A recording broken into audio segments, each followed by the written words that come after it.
ويريكم آياته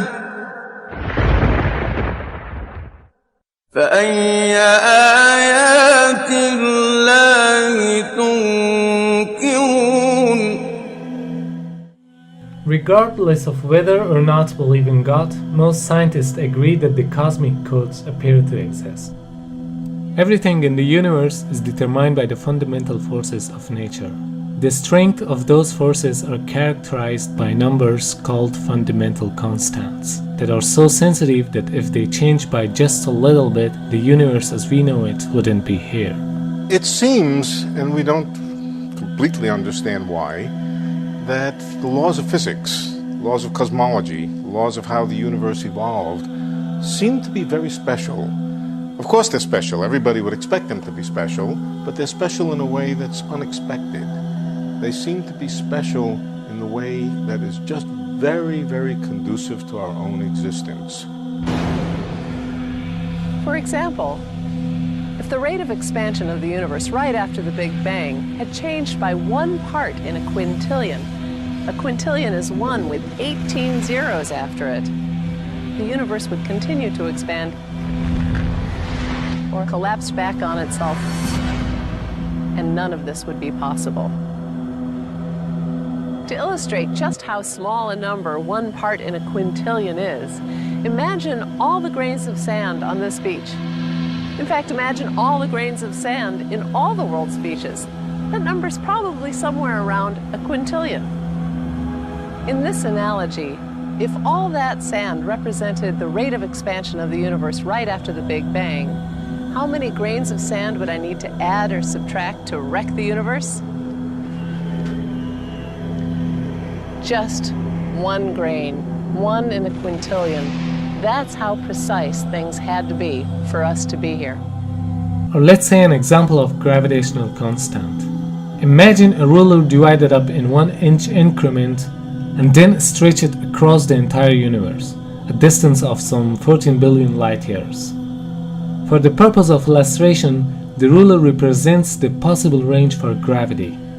In other words, the settings for the strength of gravity could have been anywhere along the ruler, but it just happens to be situated in exactly right place so that life is possible.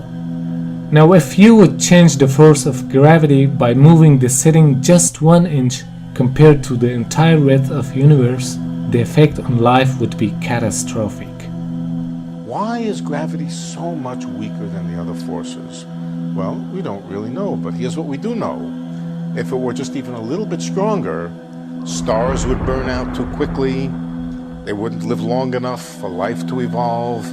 Instead of stars, instead of galaxies, we'd have black holes. We can't live in a black hole. I mean, science fiction, maybe you can live in a black hole, but we can't really. An early example comes from the great astronomer Johannes Kepler, who was obsessed with understanding a different number, why the sun is 93 million miles away from the Earth. And he worked for decades trying to explain this number, but he never succeeded.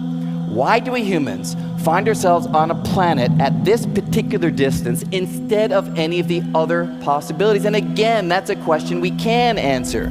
Those planets which are much closer to a star like the sun would be so hot that our form of life wouldn't exist. And those planets that are much farther away from the star, well, they're so cold that again, our form of life would not take hold.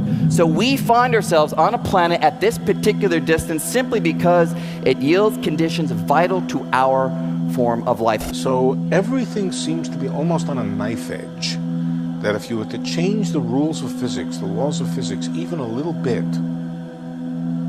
the world as we know it wouldn't exist. I don't reject the possibility that there may have been an intelligence that in some way or another was involved in the creation of the universe. I don't reject it, not at all. I simply ask if it's true, how do you describe it? الذي له ملك السماوات والأرض ولم يتخذ ولدا ولم يكن له شريك في الملك وخلق كل شيء فقدره تقديرا. These are just a few examples of the exceedingly sensitive precision which are essential for life on Earth to have emerged and to survive. Yet even these examples are sufficient to definitely reveal that the Earth and the universe could not have come to being as a result of a number of consecutive coincidences. The concept of precision that began to be implied in 20th century is a further evidence of Almighty Allah's creation.